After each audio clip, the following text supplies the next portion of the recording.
In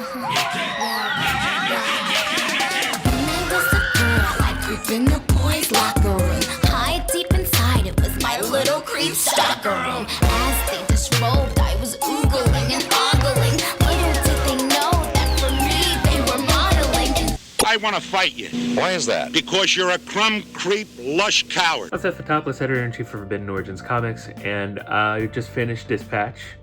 So here's a list of characters that would have been better love interests for Robert. Telltale is back, this time as Ad Hoc Game Studios in collaboration with Critical Role to bring us a superhero choice-based video game. I was on the ground floor for The Walking Dead Season 1 back in 2014, maybe 2013, I can't remember, it's been so fucking long. I know they've made games before that, I've played Back to the Future, and I have played some Sam & Max games, I don't know how, but I do remember doing so. Anyway, they came back after having been shuttered in 2020 unceremoniously due to a combination of their game engine just being so fucking old and terrible and working on a million projects at once. And yes, Telltale, the company called Telltale, did release a game earlier last year called The Expanse, based on The Expanse books and The Expanse TV show. But the team that you know and love that made those old classic Telltale games, well, now old and now classic, with The Walking Dead, the Borderlands, the Batman games, that was the people that made up this new studio, Ad Hoc Studios. How do I feel about it? I think it's just fine. Nothing crazy, not amazing, not terrible. I think it's just fine. It is 8 episodes long. They came out 2 at a time, week by week, and each episode is about like 30 minutes long. So playing 2 episodes feels like a complete arc. So it makes sense the way they released it. That's actually way better than they did it in the past. Telltale games used to be like 5 to 6 episodes, and they would be like 2.5 hours long, but then you would be waiting months in between episodes to the point where they were like missing their scheduled releases, and you're sitting there like, what the fuck is happening? Anybody who has played The Wolf Among Us as it was coming out will know what the fuck I was talking about, because episode 1 I think ends with a cliffhanger where the love interest is beheaded and you do not find out what's going on for 6 months as they tried to figure out how the fuck they were going to release that game. Like I said, the engine was poor and they had too much going on to like keep a consistent schedule. So shit like that is why it fell apart. But this time the release was very smooth. It was 2 episodes each week and they each came out. Unfortunately, 4 of those episodes kind of just feels like spinning wheels. It's not really moving the plot anywhere. And the character stuff, which should be like you're playing this game for the characters, that kind of falls flat for most of it. Before I get any deeper into this, let's talk about some positives of the game. The game looks fantastic. The old Telltale style of game had this comic booky look because they primarily adapted comic books. So The Walking Dead, Batman, Wolf Among Us, they all had that comic booky style with that cell shading as well. That ended up matching stuff like Tales from the Borderlands when they wanted to do something. It only kind of falls apart when you look at stuff like Game of Thrones, where Game of Thrones does not have that look, but for the most part you kind of buy it. But you could see a lot of the seams like split apart there. A lot of the actions of the character models were very wooden. The action scenes themselves were like far and few between because of the pain in the ass it is to animate them, and when they were animated they weren't that amazing. I'm not going to say the action looks amazing in Dispatch. It's okay. It's way better than the old games. The only problem is like their sound design is trash, which is also true of the old games. Like an explosion happens, it should be like this loud boom. Instead, it's like a very quiet like, which is confusing, but it's always kind of been that way. The game, when it's like just 2 characters talking, looks amazing. I have ragged about how a lot of video games have terrible cinematography, especially Western games, but this one actually has intent behind a lot of their shots, and it's not just utilitarian. It is trying to actually look good, and for the most part I think it succeeds. Of course there's the schedule of the game as well, but this is only like if you compare it to previous Telltale efforts.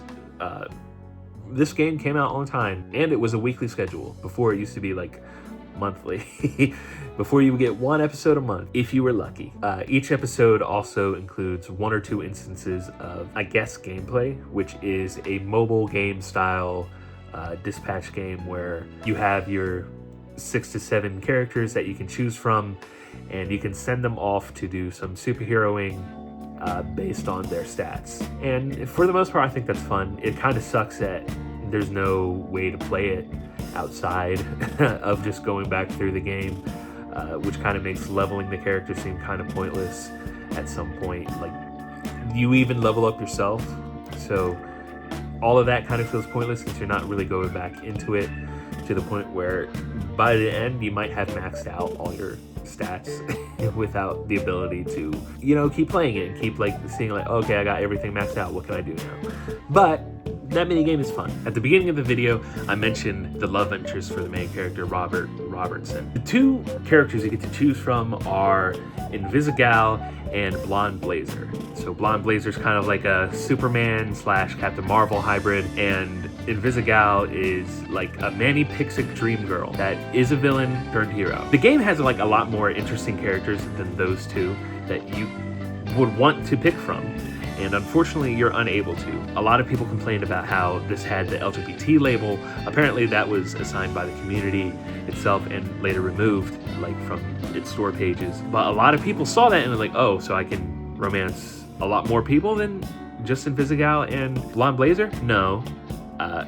And it sucks because there's like so many choices. There's Flambe, there's Roy, there's Punch Up, there's Malova, there's Waterboy, Phenomenon, Coop, like so many people to choose from, but the game kind of brushes them aside. They're like very minor characters despite the fact that it's a game about a teacher coming in to fix a classroom of low achieving students. That's kind of what it is, except they're villains and trying to be heroes. You barely spend any time with them, especially not individually. It's always like as a group. So like characters are chiming in and acting more as stereotypes or tropes rather than actual developed characters. That is except for Invisigal. And like I said, she's one of the characters you get to choose to have a relationship with, and it's Blonde Blazer and Invisigal. Unfortunately, aside from the first episode of the game, Blonde Blazer has like 5 minutes of screen time, and they constantly shove Invisigal in your face. So your enjoyment of this game, I believe, hinges on whether or not you like Invisigal. Because if you do not like her, you are not going to like this game very much. If you love her, you might like this game a lot. If you like Blonde Blazer and feel about Invisigal, you will like this game a bit less. That's kind of how I think this will go for you. So let's get into the writing side of it. It's very millennial nerdcore. If you watched Vox Machina on Amazon, that's what the writing is like. For Vox Machina, we shit up. Or even like Has Been Hotel. Fucked up little whiny bitch. A writing style I'm not exactly a fan of, which is why I've only watched the first season of Vox Machina. I haven't really gone back to it because I don't want to hear like a character go like, I know how to rock, bro. Fuck Nugget. And it's like, okay, yeah, okay. I'm not my thing. And Invisigal kind of embodies that aspect of it. Oh, I'm wet. I see why you like him. Look at that trip. What does that look? Best Buy Fight Club? She's like a no boundaries, giving a fuck kind of woman who will sexually assault you as much as she will verbally harass you, right? Like she'll just say everything about how you don't even know how to nut, right? Or something like that, while also like swearing up a goddamn storm. And you're like, okay, I get it. You're trying to make me like her, but now you're just doing too much. Okay. Your tolerance for that type of humor, like if you're into that like weird memey edgelord shit, you'll probably like this. I not. But a big thing that kept me going was the main character, Robertson. A lot of his dialogue does end up being like that, but he's voiced by Aaron Paul. A lot of the voice actors, frankly, are what carried me through, even though a lot of them are fucking YouTubers. And it's like, oh my God, every time they talk, I'm like, okay, yeah, no wonder you're just a stereotype and not a fully fledged character. You're only here to be a cameo or some shit, right? So Aaron Paul ends up being like the best actor because he actually has emotions and stuff like that compared to a lot of the other actors. But there's also Jeffrey Wright. He plays your kind of mentor figure, Chase. but his dialogue is very much that same thing of like, I know how to say fuck so many times. And it's like, okay, shut the fuck up. And look, I'm not saying that every job I've been to has been like peach perfect, like super politically correct. Nobody ever swears or anything. Like, no, we swear up a storm all the time. When I worked at fucking Barnes & Noble, I was, look at me right. I fucking swear all the goddamn time. But there's like a way that like when it's written out, like whenever you say fuckity fuck or you fucking fucks, it's like, oh, okay, we get it.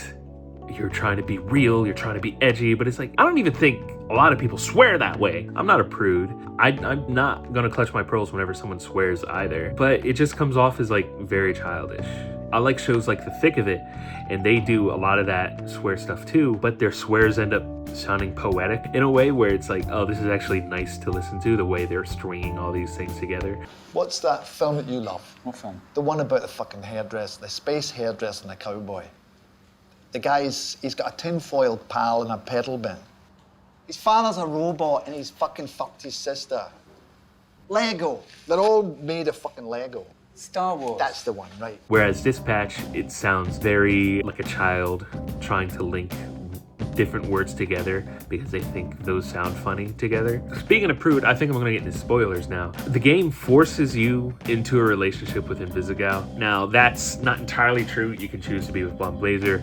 You can end up like me and not end up with anybody because I just wasn't interested in anybody. But the game does everything in its power to get you to side with Invisigal at every fucking moment. Not only just side with her, but it pushes the romance entirely too hard. The one sex scene in the game is at the beginning of episode 2, where Invisigal has like a wet dream about you, Robert. And I feel like given the age of people that would like this type of thing, I think you're going to see like a lot of teenagers drawn to it. I think you're going to see some teenage boys drawn to it. That's immediately in their head that's going to be like, oh, I gotta fuck Invisigal. That's it. She wants me, I can get it. They're psychologically trying to play that game with you. Beyond that, you get at least 3 times as many scenes with Invisigal as you do with Blonde Blazer. Again, Blonde Blazer gets a lot of episode 1 play, but after that, she shows up for like maybe 5 minutes an episode, if that.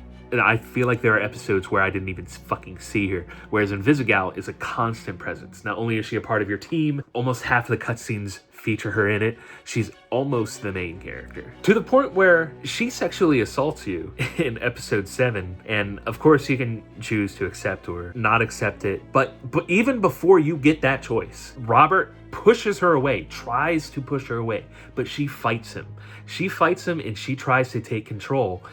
And then at that point, you can lean in or lean out. What? It doesn't matter if you were like in a relationship with Blonde Blazer at that point either. It's just that in the penultimate episode, she just pushes you against the locker and has her way with you for a little bit. It's a baffling choice because the camera isn't going like, oh, that was fucking weird, wasn't it? It's like, that's just Invisigal, right? So, okay, what the fuck are you guys up to? And like, the game does this over and over again. Like, Robert has his boundaries crossed by Invisigal, sometimes Malova, a lot of his teammates. And the game just kind of goes like, that's funny, right? Like, okay, I guess.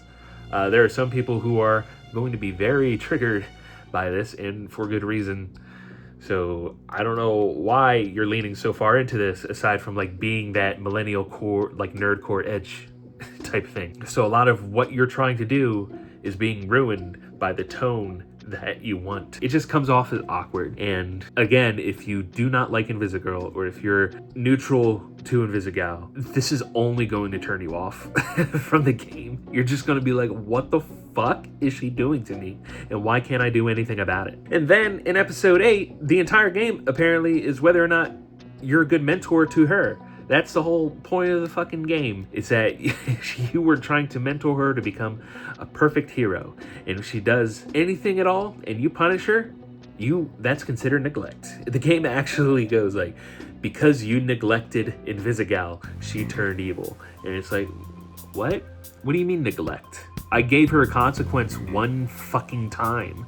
And then she ended up bitching out like a fucking child and go like, I'm gonna become evil. He's like, oh, okay. So the entire game just becomes about how your relationship with Invisigal is going. Because of that, it definitely pushes the romance between you and her. Again, you can get away with not dating her, but it becomes a lot harder to get the good ending if you don't. Not only that, but if you taken anybody else's emotions or opinions to heart, like if you care about any other member of the team, you have to put Invisigal's emotions over every other member of your team, including the whole collective of the team, in order to get the good ending.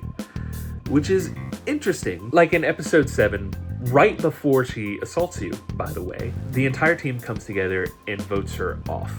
And a lot of them are like, I like her, but she disobeyed a direct order and put one of us in extreme danger to the point where maybe they could die. The messages are getting crossed there, right? Like, if the point of the game is that you're supposed to be a good mentor to these villains, why does the game disregard the majority of the villains for one? Like, I'm not crazy, right? Like, you were treating these people as adults that have respect and like can carry responsibilities, and they're like, hey, I really like this person, she's my friend, but she's going to put us all in danger, so you have to cut her. It's a bad idea if you do.